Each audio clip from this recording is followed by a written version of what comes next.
Hello and welcome to episode 383 of AvTalk. I am Ian Petchnick here, as always, with Jason Urbano. Ian, how are you today?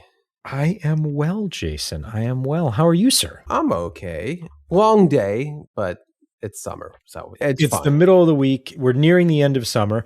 And hey, we're off next week. We are? We are. This is the first I'm hearing of being off. I had a huge show. It's literally the first item on the... We'll coordinate. But it's unexplained. Why are we off next week? We'll be off next week because I am off next week.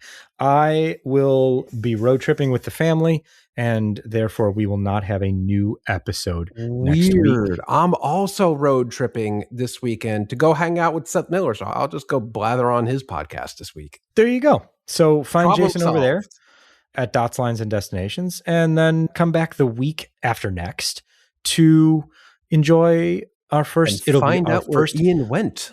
It'll be our first episode of the school year, Jason. What? It's still... Oh, it's I know already. Yeah, I know. Fair enough. There you go. Also of note today was the very interesting flight operated by Iberia over Spain that went from Madrid to Madrid because... On purpose. Yes, on purpose. They flew within the path of totality of today's total solar eclipse. We're recording on August 12th. There was a total solar eclipse that stretched from about eastern Greenland down through Iceland, the North Atlantic, and through Spain and the Mediterranean. Iberia went up with a group of scientists aboard an A321XLR, which was also equipped with Starlink internet, which meant they decided to live stream the eclipse from the aircraft, which I thought was fantastic. Yeah, but I'm pretty sure you were more interested in the camera that was in the flight deck, pointing at like the pilots and all the controls and bits, because to me, that's more interesting. Here in the US, this is old tricks. Like we've seen this before. I believe this was a couple of years ago, probably close to 5 years at this point. But Delta did a couple of these solar eclipse flights that, if I recall, did not go particularly well. No one really saw much of anything. This Iberia flight seemed to be quite a bit different, I think. Different in a good way, quite successful way. Yeah, this one was, I think the Delta flight, if I recall correctly, was just like a fun... There was no scientific purpose or anything like that. The Iberia flight was full of scientists and, I guess, camera operators and technicians and things like that because of the live stream. But there was a scientific purpose for this particular flight carrying scientists from the Helios project. Do we know what that purpose was other than looking out the window at the cool thing happening? So they had a bunch of instrumentation on board and they were taking photos on board and video for their study of the solar corona. So the idea is that there are certain parts of the sun that you can really only see during a total solar eclipse. And only see through the moderately clean window of a brand new A321neo. My question, of course, was, did they make sure to clean the windows before they departed? And there are very specific ways I believe you have to clean these windows. You can't just like give them an old wax or spray some Windex on them. They're pretty particular about that. But it's a new aircraft, so even seat 1A probably doesn't have all that much ramp rash on the window. There you go. So they did that. We got to see the live stream, and hopefully over the next few days, we will get to see some of the other video and photos from some of the other, I don't want to call them accidental flights, but other flights that happen to be within the path of totality during that time. We also got to see footage from NASA's WB-57, which we've seen in previous solar eclipses. So all in all, some very cool stuff.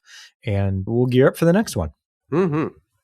Let's begin our look at this week's news with a look back at a story that began last week, where we didn't have a ton of information.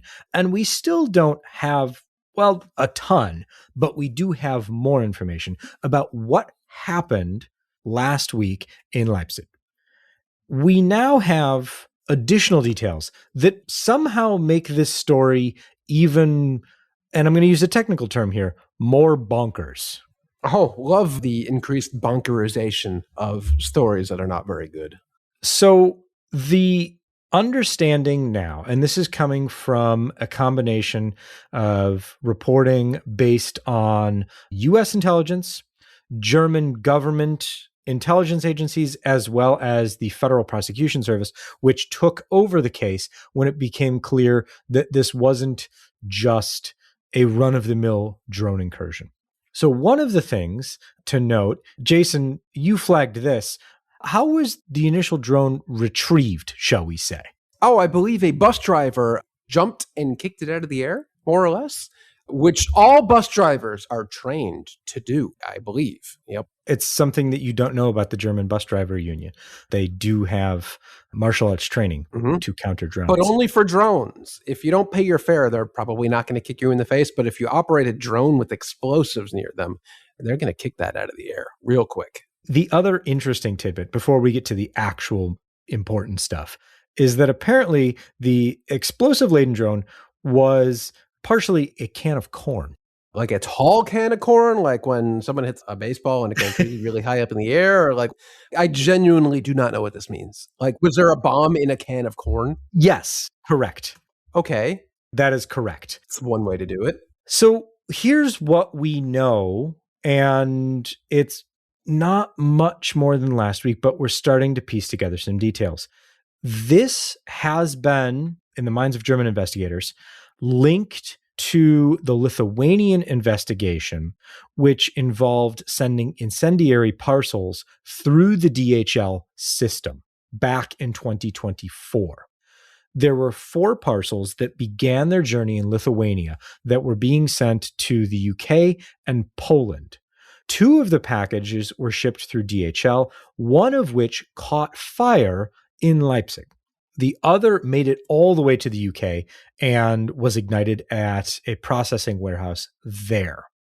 The new explosive carrying drone that was discovered at the beginning of August is reportedly linked to those packages.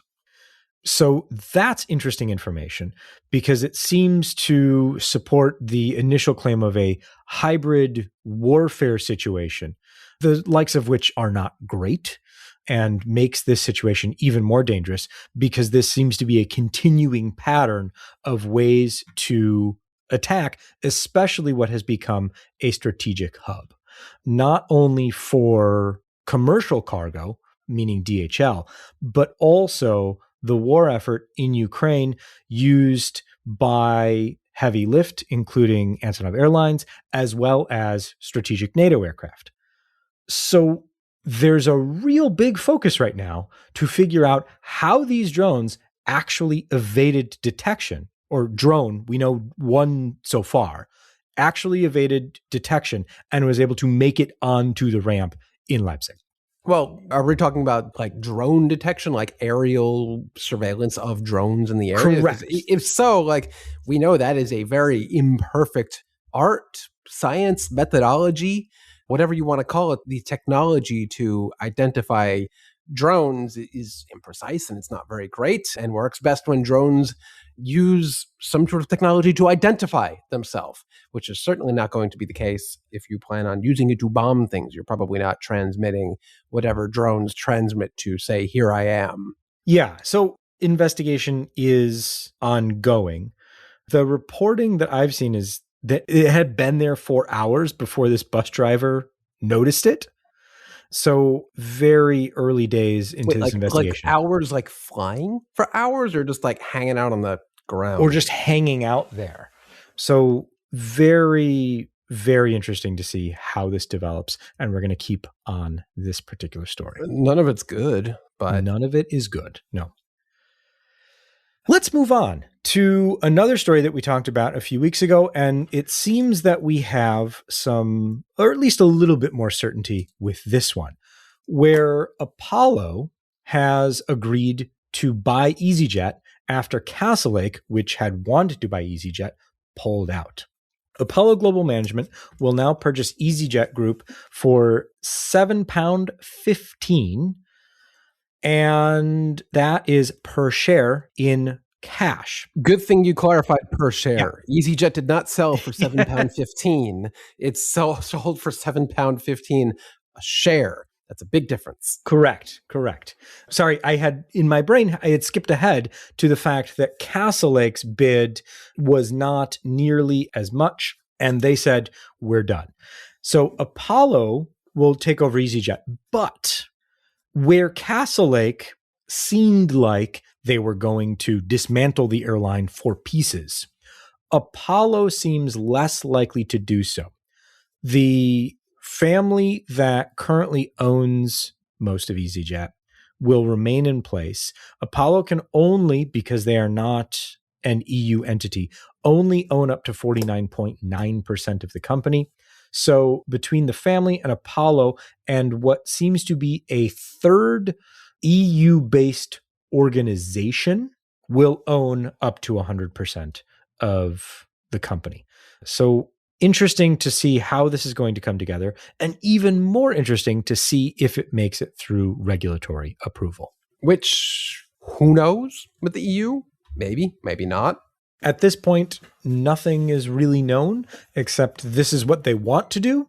And from there, we'll have to figure out what they can do. It seems like a better outcome for everyone, basically, in the EasyJet route network. If you fly EasyJet regularly, this is good news for you. If you fly on routes where EasyJet also flies, this is good news for you because it will continue the existence of EasyJet, will help keep fares down. I don't know if Europe is really in the place where we saw with Spirit, where there were other airlines so ready, willing, and very much able to consume the route network that Spirit once had. Not sure if that would be the case with EasyJet, but having EasyJet versus not having EasyJet, very much, of course, in the favor on our end of having EasyJet is a positive for pretty much everyone and everything. Yeah, more airlines better. Yes, for the most part. We don't love all airlines, but for the most part, generally speaking, more most airlines of them are pretty okay.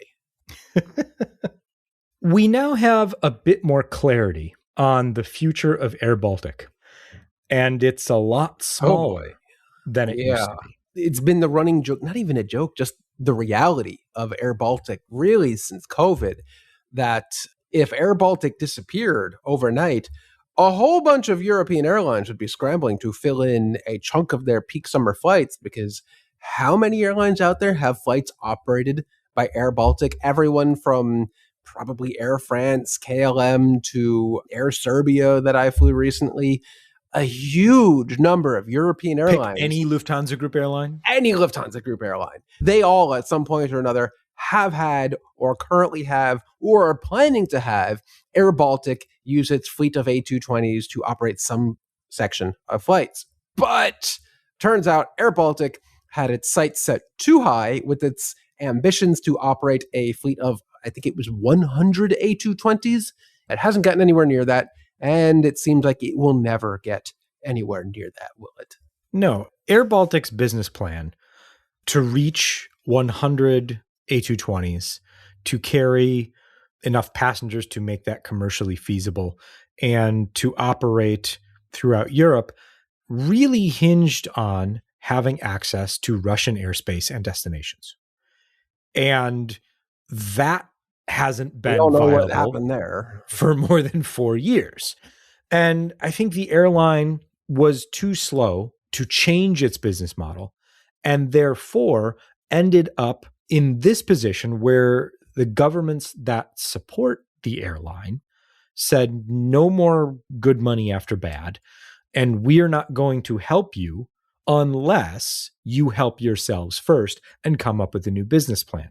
So the plan announced this week will see its 54-strong A220 fleet shrink to about 36 by the end of this year. Ooh, that is and then slowly rise to just a planned 41 by 2031. 2031 is quite a far distance from now, but yeah, topping out at 41 when the plan was 100. Yes. That's a dramatic change. And all this is only recently after the wake of airBaltic letting go of their CEO, who was very bullish on that plan. Seems like nobody else was, because this is post their previous CEO. This is a very, very, very dramatic turnaround. Everything airBaltic was doing is now being turned upside down.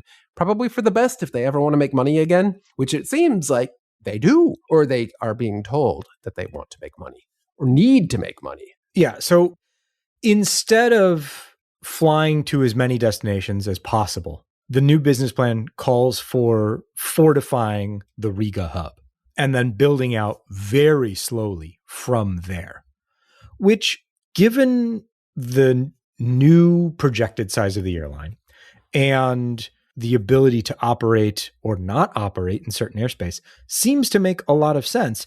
And who knows how much more sense that plan would have made a few years ago. 5 years ago. Yeah. We'll see. I guess this means a whole bunch of gently or very used A220s are going to come on the market, and delivery slots that Air Baltic will no longer need are going to come onto the market. Who knows? These are all 300s. All 300s. Yeah. A lot of A220 is going to come on the market. The same as I think Swiss, didn't plan on talking about this, but I believe Swiss, we talked about a few weeks ago that it was parting out 3 of its original A220-100s. Well, they have decided to just scrap the whole fleet. So I don't know if they'll be selling just those the off. 100s. Just the 100s, not the 300s, right. the 100s. So there's a lot of A220 capacity or availability hitting very suddenly, very unexpectedly. I wonder what Breeze's plans are. Operate some really weird routes that unfortunately don't benefit me in here in New York ever. I wish they did, but they don't. Well, we'll keep an eye on that one. Jason. Yes. You know how we discuss turbulence from time to time? And I've used the example, I think the popular imagination of turbulence is severe turbulence means that an aircraft is going up by hundreds of feet and falling by thousands of feet. And that's what really leads to potential injuries. Generally the kind of turbulence you want to avoid. Right. The French BEA put out a fantastic final report this week on an A320 that, because of reasons that remain unclear, flew directly through a quickly developing convective cell. Well, it was quickly, you answered your own question. It was quickly developing. I mean, quickly is a relative term, and there is some question about the usage and particularly the focusing of the onboard weather radar by the pilots. But that's not necessarily what I want to talk about today. What I want to talk about today is figure 2 in this final report that we have linked to in the show notes. Figure 2 records, it's basically an FDR plot of a bunch of different parameters that include pressure, altitude, calibrated airspeed, vertical speed, pitch attitude, load factor in units of gravity, lateral acceleration in units of gravity, heading, and the weather radar range from the captain and the first officer. This chart shows exactly, to my mind, exactly how dangerous turbulence can be, and it doesn't have to be this huge vertical oscillation in terms of up and down by the number of feet. Because if you look at the pressure altitude levels off, but the calibrated airspeed, vertical speed, pitch attitude, and G factors all look like you take a seismograph from a very strong earthquake and then shake it even harder. And I think this really shows that, and I've used this example before, if you can hold a Coke can in the air, you don't have to bring it above your head and down to your knees. You can hold it at eye level and shake it really hard. If you open it up, it's going to spray all over you. And this is the perfect example and the perfect encapsulation of, I think, what we've been trying to get across every time we talk about a turbulence event. Yeah, it really doesn't take much on board the aircraft to actually cause physical damage and to jostle people enough where there could be injuries. But what happened here? So the end result was injuries to 3 cabin crew members and 2 passengers, because the fasten seatbelt sign was turned on, but turned on in such a manner that it did not allow some older folks to get back to their seats. And the cabin crew was still doing their checks to make sure that everybody else had their seatbelts on. Yeah, so this is definitely, some of this is going to come down to just the operating habits of European airlines, or really any airlines outside of the US, where in the US, I think a lot of airlines turn the seatbelt sign on now at like 17,000 feet, which here in New York could be like, you're still 45 minutes out from actually landing, where airlines in the rest of the world typically tend to turn the seatbelt sign off pretty quickly after departure, and not all that soon before landing. So do we think that might have something to do with it? They were descending through 28,000 feet. Okay, so still quite high up there. Yeah. Still quite high up there. And what happened was in the onboard weather radar, the onboard weather radar data that the pilots see is not recorded.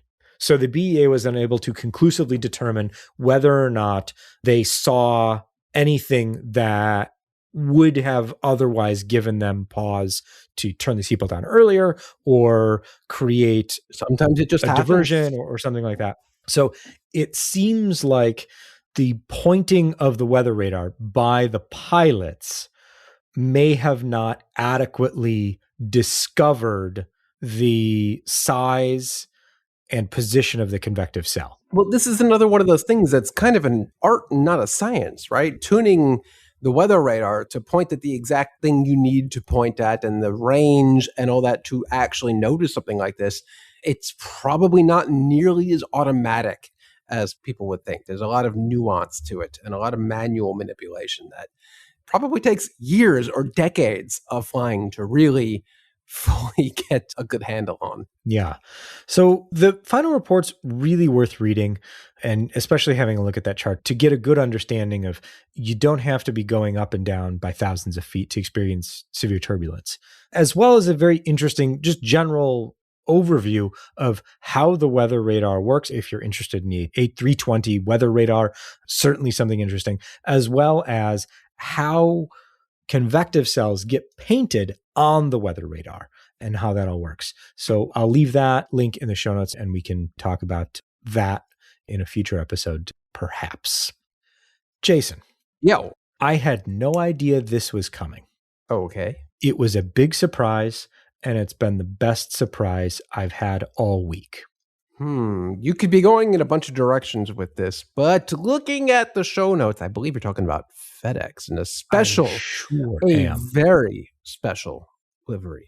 I'm talking about November 884 Fox Delta, which is a 777 freighter in FedEx's fleet that has now been painted in a livery very close to, but not exactly, like the one worn by the first Falcon jets that FedEx flew in the early 70s. Oh, the one that's in the Smithsonian in the Udvar-Hazy Center, because it's that historic of an aircraft. Correct. And the 777 looks good. Yeah. Why did they do this? Just like it's not FedEx's like 100th centennial year like a lot of other airlines, or I don't even think it was FedEx's birthday. Did they just do it because it felt like the right thing to do? It felt like the right thing to do because yesterday, August 11th, Memphis International Airport was renamed Memphis Frederick W. Smith International Airport after the founder of FedEx, who passed away last year. The aircraft itself is named Rosie, which is the name of Fred Smith's granddaughter. So they wanted to commemorate this occasion. I don't think you need a specific reason to paint a retro livery. You don't. You really if you don't. want to do that, by all means, go for it. But in this particular case, they were celebrating the renaming of the airport in Fred Smith's honor. I have already forgotten what Memphis's airport was named before this. So it was Memphis Airport. It was just Memphis Airport. A rare instance of an airport that was just called the thing where it is, which is nice. You don't see that very often. I'm thinking Detroit is another one of those airports where it's just named after the place it is. Huh. There aren't many of those, are there? LA is just Los Angeles International Airport. Jason, I'm going to let you continue to think about that while we take a break and come back with Michael Dougherty, who is the chief pilot of the Goodyear Blimp. We asked him to come and talk to us about flying the blimp, how you get to fly the blimp, how this becomes your career, and some of the more interesting aspects of flying the Goodyear Blimp. So while Jason figures out how many airports are just named after the place they're at, we're going to take a quick break and come back with Is Atlanta Doc. Hartsfield International Airport? Stay with us. We'll be right back. That's more of a spaceport, though.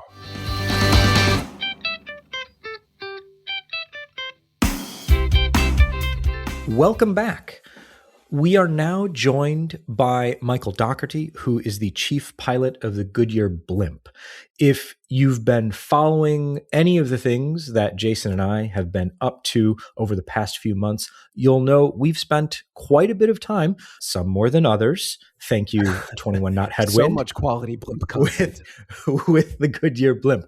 But Michael Dougherty, who is affectionately known as Doc, has been able to take some time out of his day and come back and join us to chat through what it's like to actually fly the Goodyear Blimp. Doc, thank you so much. Yeah, thanks for having me, guys. It's always fun to share a little bit about what we do because it's so unique in the small world of aviation. We're even a tiny little blip on that scale. So pretty cool to be able to share that with folks. That's one of my favorite parts. So let's start with that, what you just called a tiny blip. How many blimp pilots are there around the world? Do you have a figure on that? I don't have a great number on how many actually have a rating. If I had to guess, it would be maybe a couple of hundred people around the world actually have the rating, but actively working in a field where they're using that airship rating, I would say there's probably less than 50 of us. And actually flying airships for a living on a day-to-day basis, there's maybe in the range of, say, 25 of us, and 13 of those work at Goodyear. So about another 8 or 9 work over at Zeppelin in Germany, who also operates 3 airships very similar to ours. And then there's a few others scattered here and there with some of the heavy lift projects and military projects, and then a few things where they need supervisors on staff for some of the tethered aerostats and some of those types of projects around the world too. So very, very small group, fewer airship pilots, especially active airship pilots, than astronauts actually. Wow. Oh, wow. When you put it that way. Yeah, that is a pretty particularly specialized job, isn't it? Yes. I mean, it's weird to think about it that way, I guess. But yeah, when you look at the numbers, that's what it boils down to. I mean, there probably are more people on the International Space Station at any given moment than there are operating a blimp or a rigid airship. When you put it that way, yeah, that really puts it into perspective. So how do you join this community? That's a great question. How do you become one of the very, very few Goodyear Blimp pilots, let alone the chief pilot? How did you come into this? Yeah, so that's one of the most common questions, but oftentimes it's one of the hardest to answer, really, because it's a lot about right place at the right time and then just being right fit for what we do. Because a lot of folks don't even think about us as a job or a career. I was lucky enough to live in a location where an airship was based. I grew up in the greater Akron area, so watched the thing fly every day as a kid. I actually have a picture of me when I was 7 years old looking in the window of one during the 1986 United Way campaign where they opened up the old air dock that hadn't been opened in years and years.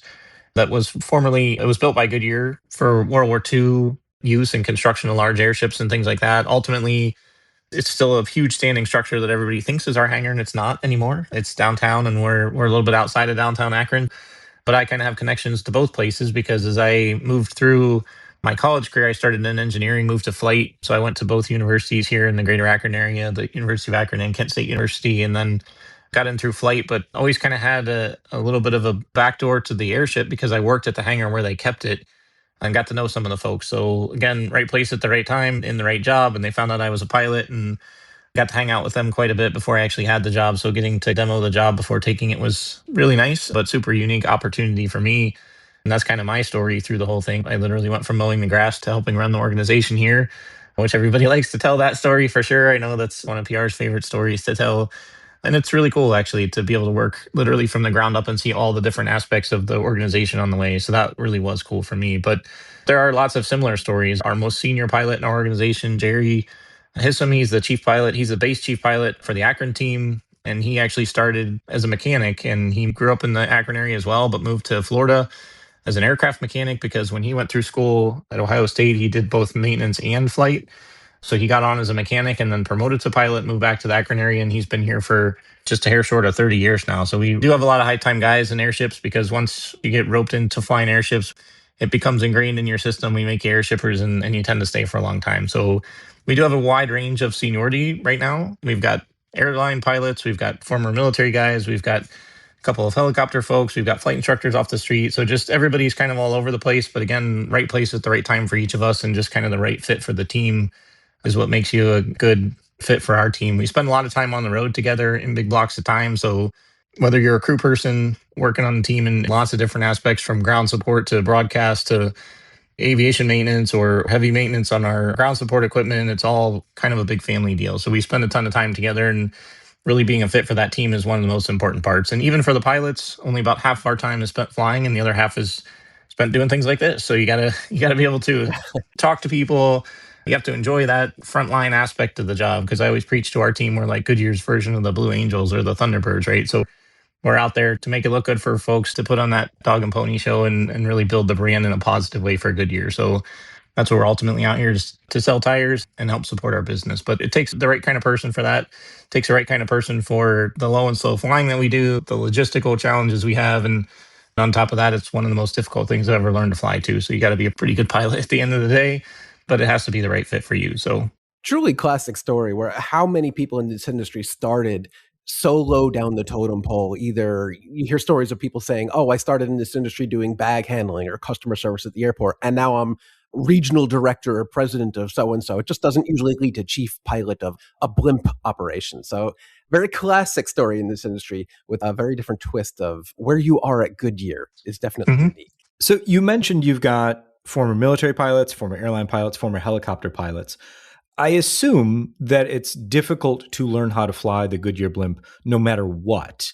But if you're coming from a different flying career, are there different challenges depending on what you've flown before? yes, for sure. I mean, there's pros and cons to each of the different fields. We hire folks that are commercially rated pilots, usually with an instrument rating and multi-engine ratings off the street or greater, because we don't want to teach you to be a pilot. We want to teach you to be an airship pilot. And all of your training is in-house, because there aren't blimp schools. There are no simulators for blimps. So all of your aircraft actual flight training is done in aircraft. So there's no simulators. We do have a very rudimentary cockpit procedures trainer that we can do some switchology, flow checklist training, stuff like that. We try to mirror our program to be as much recognizable to somebody who's been through a program like a flight safety program or a 121 or a 135 training footprint. We tried to match that as best we could, because we did have a lot of folks that came to us from flight instruction and from 135 or 121 or something like that. So the experience that we had in the background, we put it together purposely to make it look somewhat recognizable. But the actual function in flying is very different. It's a little bit airplane, a little bit helicopter, and a lot of boat in the sky. So if you were to give me two pilots and one was a helicopter pilot, one was an airplane pilot, prior to coming to us, I could tell you in the first 5 minutes which one was which, because they make similar mistakes in opposite directions. Because when you get in trouble as a pilot, you tend to fall back on your training, and helicopter pilots do it one way and airplane pilots do it the other. And neither of those is good for the airship, because it's just different. That's one of the unique parts. It's kind of one of the cool things about the job for me, is I start to see those same things over and over, because a lot of my flying now in my position is training and standardization flights, check rides, and the really unique stuff like air show or parachute jumps or one-off type stuff, where we keep two or three of us current on those types of things, so that the entire line group doesn't have to be specifically current on some of the stuff that's really either unique flying, edge of the envelope flying, or something that's kind of one-off. But a lot of the training is also held within a very small group here at Goodyear, even though the FAA allows anyone with a commercial certificate in airship, similar to a balloon, to be an instructor and also fly in IFR in the airship. But here at Goodyear, our op specs, we dial that in to where we pick and choose our instructors. We do additional IFR qualification for our pilots, and we keep everybody current on an annual basis, very much like a 135 or a 121 would. We're actually an ISBEO certified operator. So for those that are familiar with that, in the non-airline world, it's basically holding a 135 or 91 operator to an industry best practices standard, similar to what OpSpecs and SMS would do for a 121 carrier. So we're held to the very highest level of ISBEO certification. We're a stage 3 certified operator, very similar to lots of the bigger, more notable flight departments in the country and around the world. So that's really cool for us, but a lot of work that goes into that. So we get buy-in certainly at the pilot level, but all the way down to the lowest levels of the crew for that safety, that change management, and all those things that it takes to run a very safe organization. That's front of mind. That's the first thing we teach. That's the first thing that our folks get as they get indoctrinated into our organization. And I think that's what was so, maybe not shocking, but telling for me, is that how complex this operation is, because it's not like any sort of aircraft or helicopter where when you're done for the day, you put it in the hangar, you tie it down somewhere in a field. This thing requires 24/7 constant monitoring and careful planning. What does that look like? How do you manage that from your end? I mean, that's certainly one of the most unique parts about our operation is because unlike an airplane or a helicopter, you can't just leave it on the ramp or put it in the hangar and be done for the day. It's constantly flying. When it has helium in it, it's constantly changing and moving. The lift on it is changing. So we actually train all of our ground crew personnel to do what's called watch. And you're watching the airship for a lot of reasons. You're making sure weight and balance stays right. You're making sure that the lift is managed properly. You're making sure that it stays in trim. And then you're also making sure that if it's sitting outside on a day like we're actually having here in Akron right now, where there's passing thunderstorms and high winds and low winds and all kinds of things, you might be physically flying it on the mast outside to make sure that it's not banging itself around, because it's like a giant windsock when it's sitting in the field, constantly moving around just like a windsock would. On a very light wind day, it might hold pretty still. But if you've got a shifty 5 to 10 day, or you've got kind of a strong variable, or like I said, like a day like today where we've got 25 to 35 with passing thunderstorms, there's somebody literally sitting inside it, watching it, making sure that everything stays right. Because some of the things that really surprise people is that, for example, from day to night, the helium cools down and we lose a whole bunch of lift. So you pull out sometimes up to 2,500 pounds of weight to make sure that the airship doesn't lay over on its side. And then as you go from night back to day, you have to put that 2,500 pounds right back in, or it'll literally stand up with its nose on the mast and it'll try to float away and you can't get it back down. So that watch person can be very busy, especially in the morning, what we call superheat watch. So is that helium is warming up as the sunshine comes out. And then again, with the cool down watch, when it's cooling back down. The other thing that's kind of crazy is when we get a good heavy passing rain shower, if it's a soaking rain, we can gain up to about 600 kilograms or about 1,500 pounds of water weight on the top of this thing. So you have to plan that as a watch person, or a pilot for that matter. If you end up flying in the rain or something like that, we have to plan in the weight and balance, because the weight is significant enough that it's almost 1.5 times what our normal weight and balance shifts would be, because the whole aircraft weighs about 20,000 pounds without helium. But once you put helium in, the maximum takeoff weight for us, static takeoff weight, if you put it on a scale, would be about 880 pounds. So when you're gaining 1,500 pounds of water weight, you're double what your maximum allowable takeoff weight is. So that all has to be accounted for, certainly for the flying side, but even for the ground person side. So if you think about a passing thunderstorm, the thunderstorm is approaching and the winds kind of calm down and you get that quote unquote calm before the storm, right? And so there's no wind. You might even have some sunshine. The helium is hot. There's a lot of lift. So you have a lot of weight on this airship to keep it on the ground. And then all of a sudden the wind blows, the rain comes, you gain 1,500 pounds of water weight, plus the helium cools down because it's getting rained on, it's wet, and because the wind is now blowing. So you got to pull all that weight back out so the airship doesn't get too heavy during the storm. And then the storm passes, the rain stops, the wind keeps blowing, it dries you off very quickly, and then the sun comes back out, heats it back up. And so now you got to start putting all that weight back on really fast, because otherwise on the backside of the storm, you get super heavy again. So a lot of times when we have those weather events, we know they're coming. We'll actually put a second or even sometimes a third person out there in the field with that watch to make sure that we have enough folks to actually take care of this aircraft, because it's super needy when it's on the ground. A ton of work goes in the background. And that's why you talk to pilots like me all the time on stuff like this, but it's really our ground crew guys out there that get the job done every day and make sure the airship stays safe and airworthy and ready for the next mission. So it's definitely a very unique opportunity, definitely a very unique operation that takes a lot of getting used to, takes a lot of training, takes us almost as long to train general crewman or an aircraft mechanic as it does a pilot, just because of all these unique situations that are, some of them are ground trainable, but a lot of them you just have to gain that on the job experience and see it for yourself. So that applies to flying it, applies to maintaining it, applies to watching it outside in a thunderstorm, all kinds of stuff across the board. Plus the fleet of vehicles that has to go with it. About 8 big vehicles, 2 giant mass trucks that are 65,000 pound straight trucks. So a lot of our ground crew people are also commercial drivers, CDL drivers, that take turns driving and making sure that our vehicles get down the road. We have a moving maintenance shop that's a 53-foot semi-trailer that's got all of our equipment, our tools. It's part of our SMS program. It's part of our certified and inventoried storeroom. So we take everything on the road with us. We're pretty much all self-sufficient as long as we can get avgas and water for ballast, where we can do most of the rest of the stuff on our own for literally months at a time away from our home base. So very unique operation, but a ton of logistics in the background. Takes a while to get ramped up, get up to speed, get used to that, but we do our best to make it look like a well-oiled machine as we move around the country. I was very fortunate to see from the beginning of the day through the end of the day on what ended up being a longer journey than planned from Oshkosh. But it was fascinating to watch the crew show up in the morning. And it's clear to me that everybody there loves their job, because there was no one that seemed to not know what was going on. There was no one that seemed to not want to be. Everyone was like, okay, we're here. It's time to do all this. Let's get it done. And I was just fascinated by that, including the guy whose job it is to climb the mast. Can you explain how the blimp and the mast truck work together for our listeners? Yeah, the mast trucks are super important to us. They're our most critical piece of ground support equipment because we literally cannot land without them. That's what attaches us to the ground at the end of the day. Because ultimately, once you park this thing, you turn the engines off, you have a giant gas helium balloon that you got to hold on the ground somehow. And that thing creates about 25,000 pounds worth of lift. And like I said, the aircraft weighs about 20,000 pounds of that. So you got to hold the rest of it down somehow. So that's fuel, that's ballast, that's whatever else it takes. But in order to hold all that is a mast truck. So we have about a 65-foot long straight semi truck with a foldable mast on it. So if you think of like a well drilling rig, for example, that has an extendable arm that goes up in the air, we have something very similar, but it's very big and heavy duty. It's about 40 feet in the air.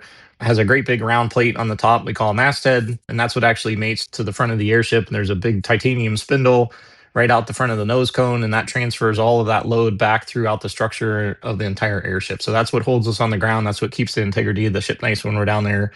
But two of the more unique things about the mast truck is that for the most part, it's all remote controlled. We drive it up to a spot, and then a guy with a remote control around his waist can control the mast itself going up and down. It can fold completely down so we can drive it down the road, and then you fold it up so it's ready for the airship. It can telescope up and down, so it can go anywhere from about 30 feet to about 45 feet, telescopes up and down quite a bit. And then we can turn that masthead depending on which direction the wind is. So we're always facing wherever the airship is, because unlike an airplane, we don't land on a runway. We land kind of to a circle, always nose straight into the wind, regardless of where that exact little bit of wind is. We land directly into it. But somebody has to take care of that whole system. So the only part that's very manual for us is that once we get the airship close to the mast, we hook it up to a rope through a huge winch system that's up on the top of the mast. So effectively, we get just close enough to the mast to be able to hook up, because we learn to fly an airship. Blimp 101 is to not get any tall obstacles anywhere near the airship when you're taking off and landing as best you really can. And then Blimp 102 is to hook it to the tallest, pointiest thing that you just put in the middle of the field. But the way that works is we get as close as we can safely, and they hook us up to a rope, and we put the thing in reverse and try to back away, and they reel us in like a big fish on a line. So once we get into where that titanium spindle is actually physically in the mast cup and it gets locked on there for the evening, there's kind of a double locking system. One, we have these 4 big chucks that actually hold the airship on. 2, they have a locking mechanism that comes behind it to make sure that thing can't let go. But then what's left over is that we have this winch line now that reeled us in, that just like getting a fish off the end of the hook, you have to unhook it manually because there's no other way to do that. So somebody has to physically climb up the 40-foot pole on a ladder with fall protection equipment and all that kind of stuff, and get up on a little crow's nest at the top and spool this winch line back out. So that takes about 15 minutes at the beginning of the day. Usually at the same time we're fueling and doing our pre-flight, making sure all the stuff is ready to go. But generally speaking, most of our ground crew people are fall protection qualified. They have all the necessary training and certifications they need for that. And they take turns climbing up that mast and making sure that the airship's ready to go for the day. Because again, the actual masthead is remote controlled, but the winch system is, although it's remote, the winch itself is remote controlled, the system is very manual. So you still have to disconnect that winch line so that when you do unlock the mast and the airship is ready to go flying, that winch line isn't still wound up on the spool and holding the airship to the top of the mast. So lots of unique jobs in our organization, and that's just one of them. I think between the two of us, we actually both experienced the docking and I guess the releasing of the blimp. Here in New York, on my flight, I was on the last, I guess, passenger flight of the day, and then we connected with the mast arm. And what struck me that was most unexpected about it is how delicate the whole thing was. Well, at first we kind of came in, the wind was a little strong. We came in, we kind of bounced on the ramp there a couple times, and we inched ever so closer and closer. We maneuvered to the right, we maneuvered to the left. We could see the guy with the crane style remote control. That's exactly what it is, a remote control on the ground. And then suddenly that was it. We were done. And it struck me how difficult it must be, because you can't, from the pilot's position, it must be actually very difficult to see the nose of the blimp interacting with the mast. Because do you actually have good visibility on that, or are you really relying on your ground crew to help reel you in like that fish? Yeah, you're relying almost completely on the ground crew. So the old system, before we had the mast trucks, when we had the older style of airships, there was physically a person on top of the mast when the airship came and went. And that was really unique because as the ship was moving around, you had a crew chief standing out in front of you, literally telling you down to the foot how many feet away from there you were. You were responsible for up and down and back and forth. And then the crew was responsible a little bit for left and right.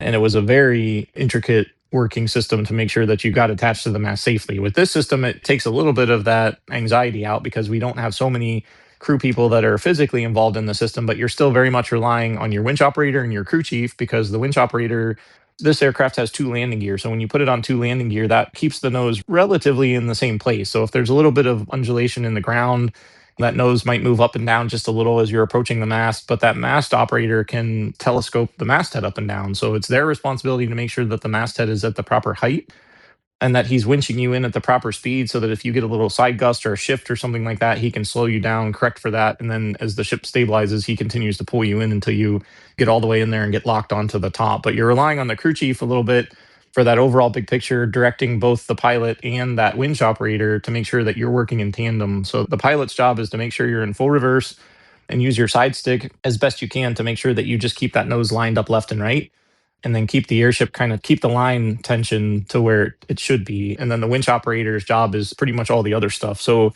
it really does take a team effort. And the part that's the toughest to train for, because we just don't see it very often, and it's not something that you want to try to simulate because it's not a great situation to be in, is there are situations where if you have something that's out of the ordinary, some kind of an abnormal or an emergency procedure situation where you get a really big wind shift and the airship wants to go fly again, the pilots are trained to then take over and go from just trying to keep the airship still to getting it back up in the air and get it away from the mast. And the winch operator has the ability to cut that rope free if they need to as a safety feature, or if for some reason the rope would happen to break or get cut accidentally.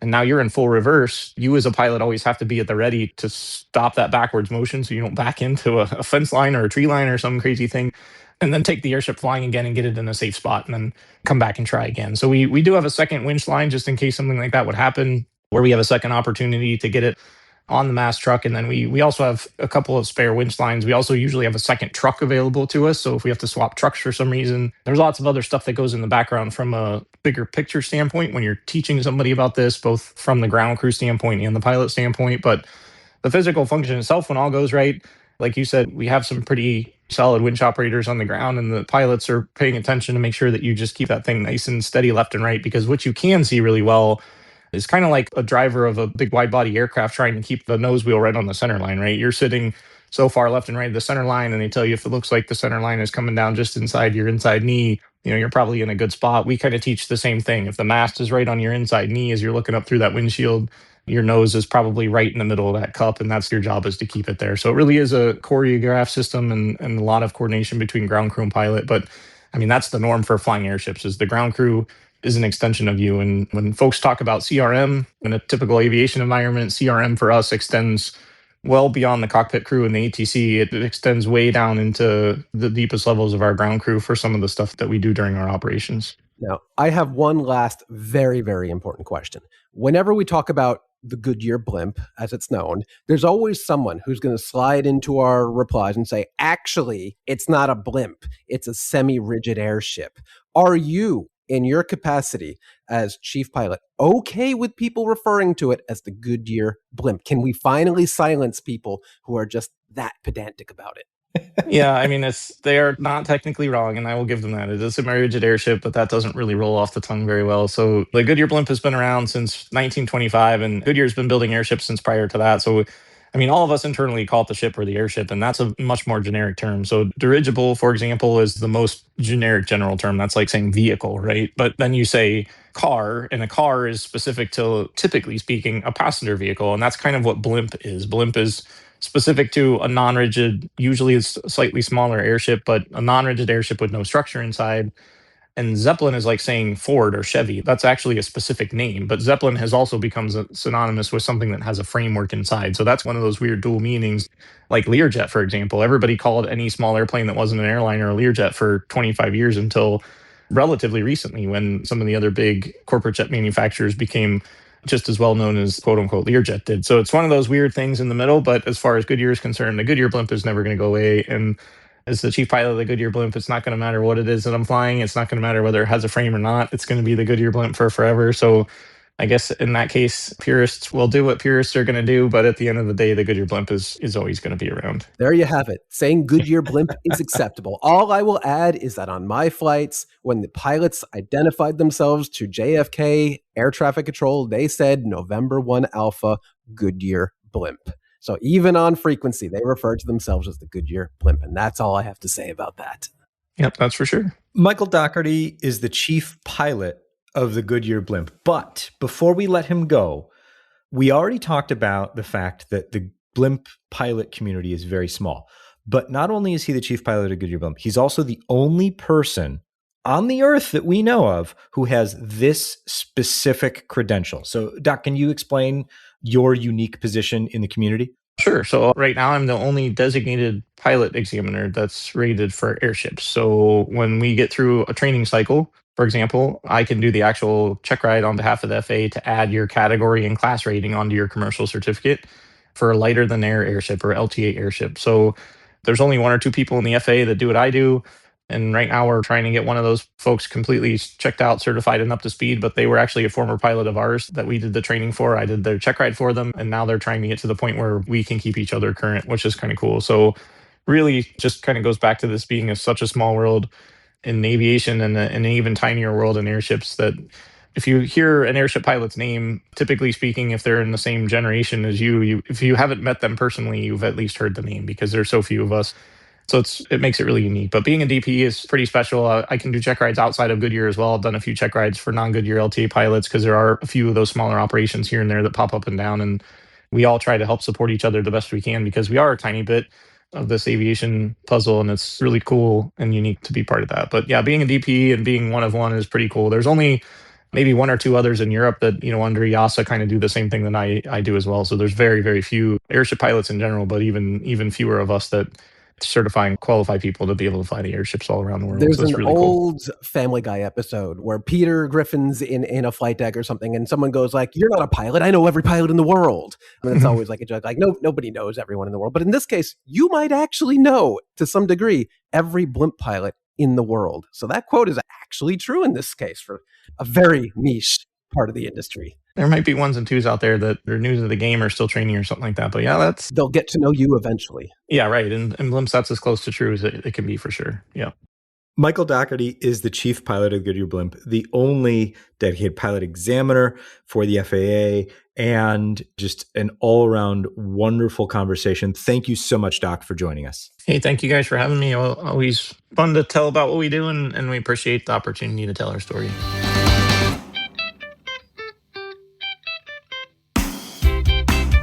So there's also Minneapolis, St. Paul. There's also Appleton International Airport, which I think is near and dear to you. But why is it international? Do they actually have international destinations? You know what? Who cares? We're on a blimp high now. I really, really enjoyed my conversation with pretty much anyone we spoke to at Goodyear. Everyone there is awesome. Whether it's the chief pilot, the chief mechanic, or just like the guy out at Floyd Bennett Field here in New York who's like helping you out to go sit in the crew van because it's really hot and the van has air conditioning. Everyone was awesome at Goodyear. They were a fantastic group, and I'm really excited to have that video come out over on our YouTube channel very soon. So stay tuned for that. I'm not sure if it'll be out this week or next week. It all depends on how much blimp content we can just really cram in there. But a fantastic we're going to cram in some more blimp content. You don't worry about that. But what I really liked with our conversation with Doc was like, at the end of the day, he's like, yeah, we're just selling tires. Just selling tires. We're selling tires, but in the most grand way possible. Like, who else sells their product like this? Maybe, I guess, the next closest possible aviation-related thing is like Skywriters that you kind of see sometimes over major cities over the beach, like selling, I don't know what. You can just rent those out and write anything you want in the sky. But the Goodyear Blimp, and also I love that we settled the debate on, yes, you can call it the Goodyear Blimp. Shut up. It's a blimp. You don't have to correct us. Nobody cares. It is the Goodyear Blimp. You heard it from them. I think we can just move on now. Okay. Let's check in with the FAA because they've had a busy week. What'd they do now? So last week, There was a presidential departure from the White House that involved Marine One, the helicopter. Well, that's normal. And okay. that perfectly normal. What happened, however, is that the DCA tower couldn't hear Marine One. Well, that's less than optimal. Which is not so good, because what normally happens is Marine One calls the DCA tower and says, hey, we're going to leave in a few minutes. DCA says, okay, we've stopped all departures. Have at you. That didn't happen. And an envoy flight came less than, well, it came too close to where Marine One would have been had Marine One continued its flight. It seems that Marine One stopped whatever they were doing, wherever they were going, waited for that envoy flight to pass, and then continued on their way because they could communicate with the tower once they were off the ground.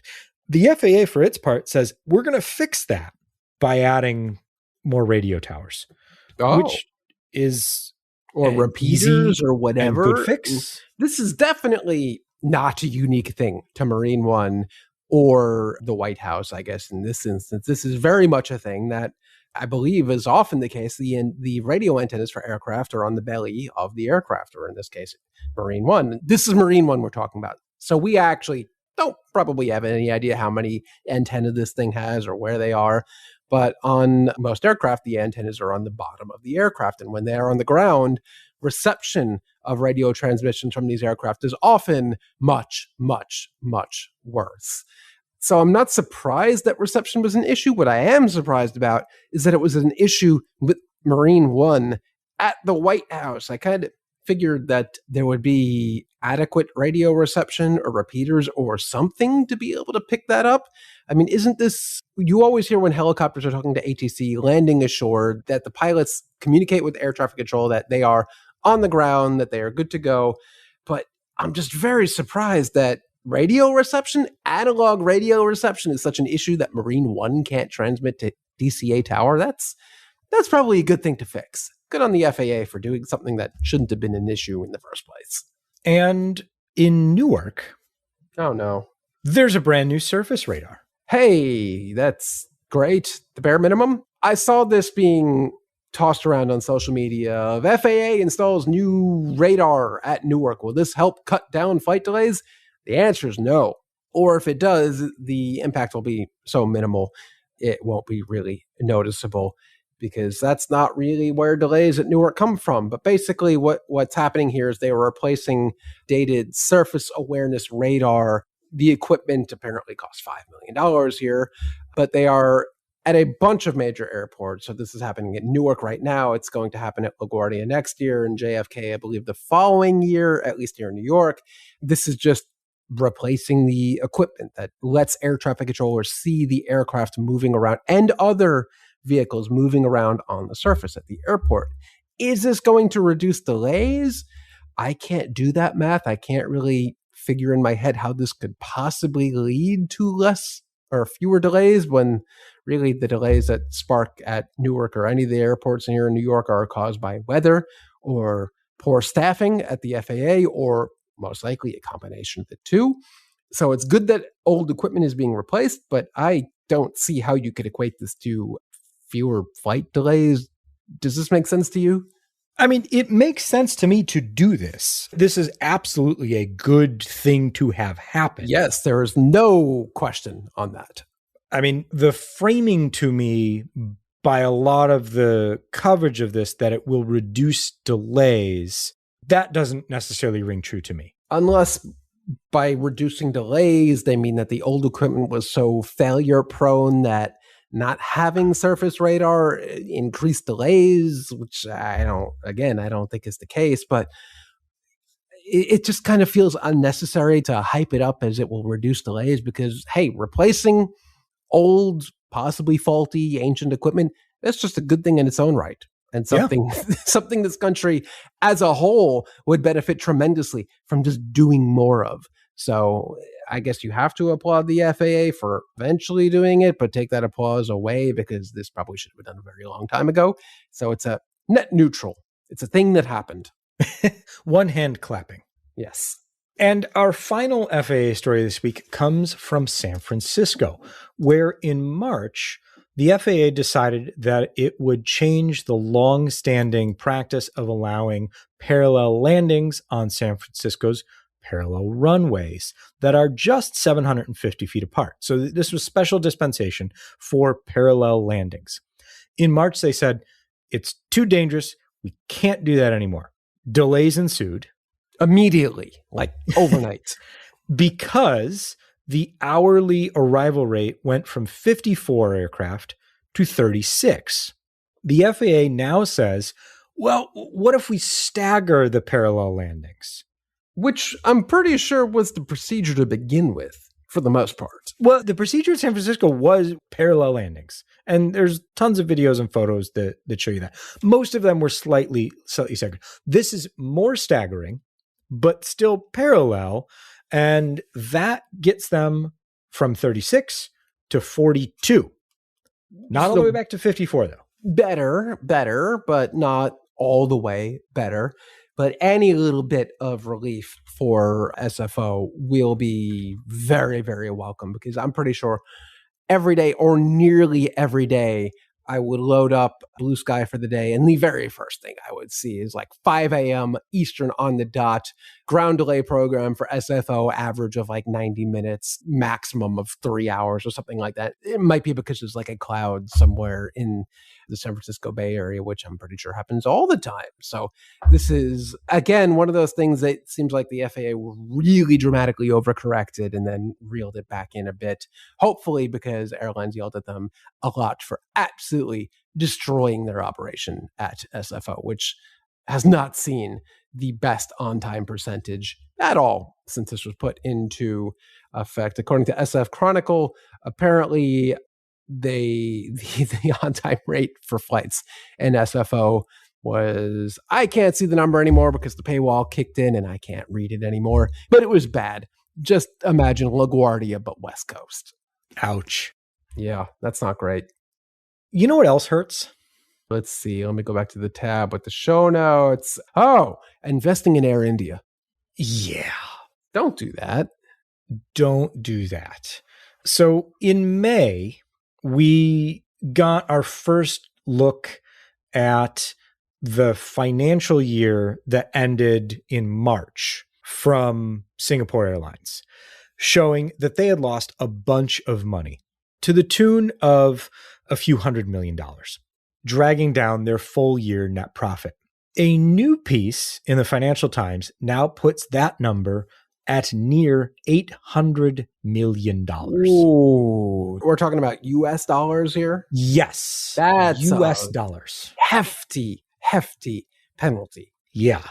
So that's not great. But Singapore Airlines continues to say that this is a long-term investment in partnership with the controlling Tata Group and that they are in it for the long haul. If you can survive to the long haul, sure. Yes, the concept here is sound. There is tremendous opportunity in India in this sector, but it doesn't seem like anyone's ever actually been able to capture it without either going bankrupt, going completely out of business, or losing an absurd amount of money. Air India is no exception. So I think Singapore Airlines, did they come into this because it was an investor in Vistara, which was correct, consumed by Air India. So does Singapore actually want to be in this position, or did it just kind of end up here because that's... No, this was an additional stake. So they knew what they were doing. Well, yeah. I don't know if they knew what they were doing, but they had an idea of what they wanted. They had a choice. Right. For its part, the concern here that the Financial Times article is raising is that Singapore Airlines has contributed multiple rounds of capital infusions into Air India.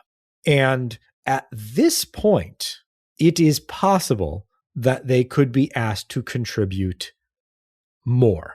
And then the question becomes, does Singapore Airlines want to consider any additional capital infusions into Air India? Yeah, throwing bad money after good is not the greatest way to get out of a financial hole. I'm not sure who the Financial Times here is quoting in its article, but there's some pretty dire quotes here about the timing of their investment just being really bad and how any meaningful earnings contribution to Singapore Airlines are probably still years and years away.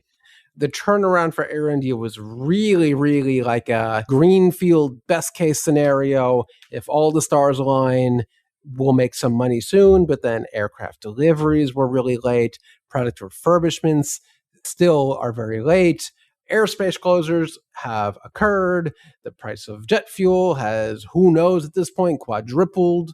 Everything is stacked up against Air India and I guess in conjunction, Singapore Airlines. So the timing could not have been worse, but that is a lot of money Singapore is losing on Air India. And I hope they see it through to turning around and making a profit, because at some point, somebody's got to make money in India. There are so many people there flying to so many places. There's so much demand, but it seems like nobody is able to make money on it, which doesn't make any sense. And yet we'll just keep going. Around and around. Around and around. Hey, a ground stop program was just issued for SFO. What do you know? Look at that. But like actually, I'm not making that up, actually issued as we're talking about this.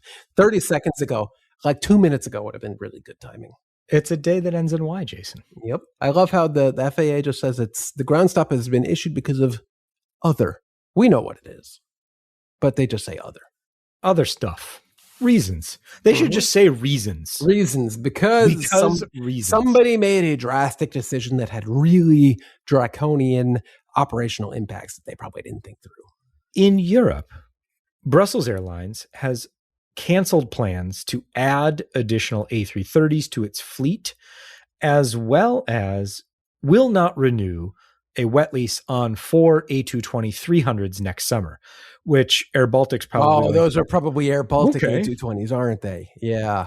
So what's happening here is the first half of 2026 ended up being not great for most airlines. Everywhere. Yep. Not just Brussels Airlines, not just Lufthansa Group, not just Europe, everywhere.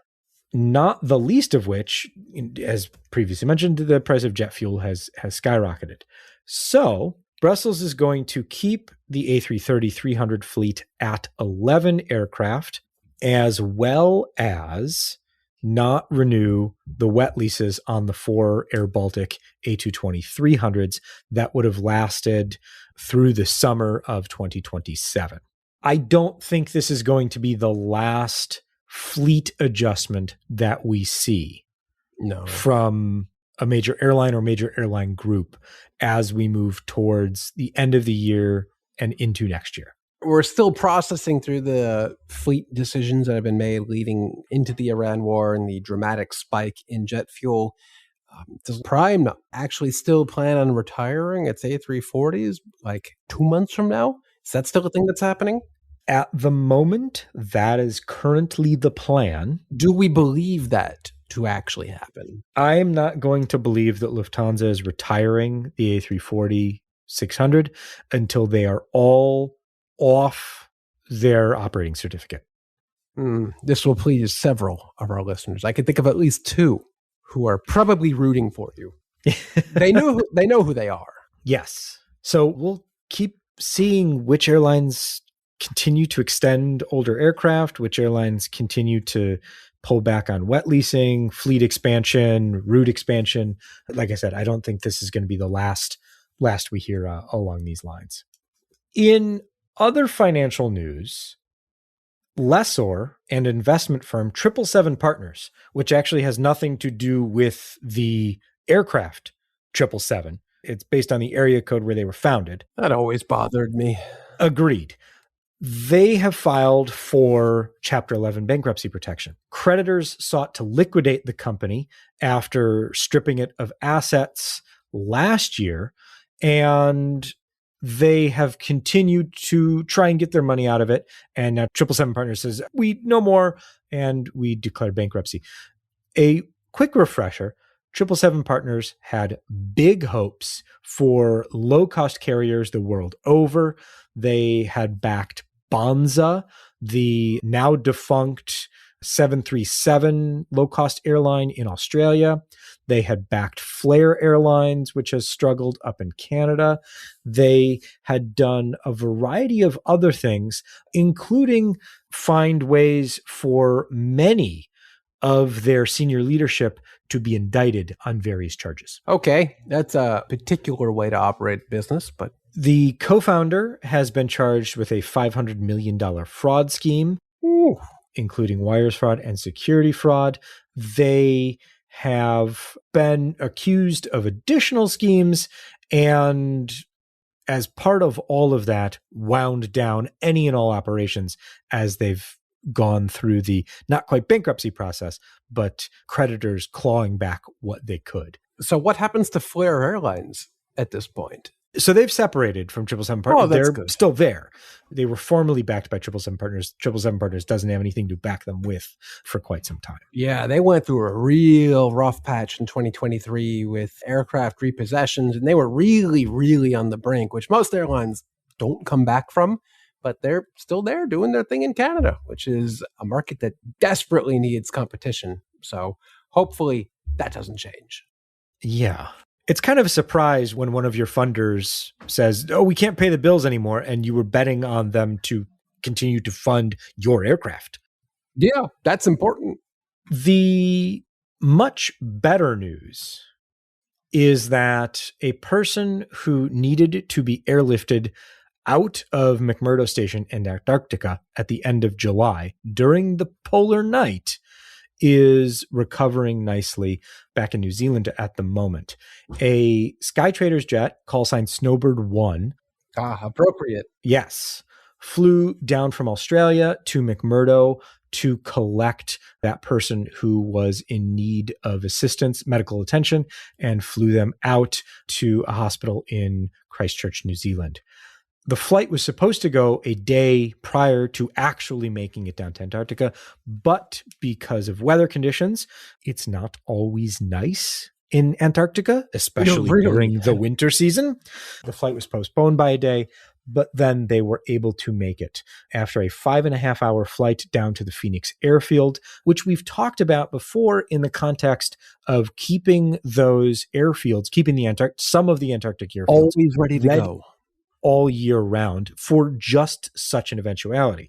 So some very cool stuff. And we'll put a link in the show notes to the blog post that we have about some of the technology that is available down there all year round and how they make sure that those airfields remain available. But glad to see that everything worked out and the person who needed medical attention is recovering. Yeah, there have been a number of these nighttime, I guess you would say, medical evacuations out of Antarctica in the last couple of years. And they typically seem to go off without a hitch because that is the result of a nearly infinite amount of planning and backup to the backup solutions. There is nowhere else in the world where planning, advanced planning, and tertiary and backup plans have as much impact because there is no alternative here. There is no boat that's coming. There is no helicopter that's going to come get you. This is it. And it's really great to see all that planning work, and someone who needed to be airlifted out was able to be airlifted out. Absolutely. Let's talk about a very interesting thing that has happened over the past couple of weeks. And by interesting, I mean not the end of the world, but just something that no good can come of. You're going to have to be real specific these days. Yeah, there are so many things that I could be talking about. But in this particular instance, I'm talking about the prediction market, unlicensed casino gambling websites that allow you to bet on pretty much anything. And one particular site was is allowing folks to bet on whether or not a flight will arrive on time. Oh, that's a real bad idea. And we're not just talking bad idea in the mindset of Seinfeld did this in like 1992.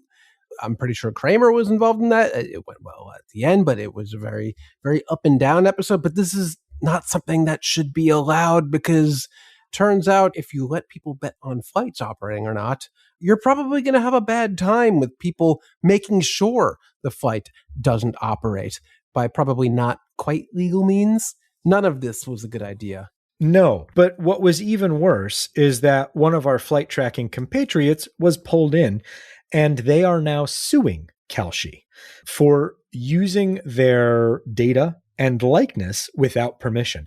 And in their lawsuit, they make a variety of the same objections that we do.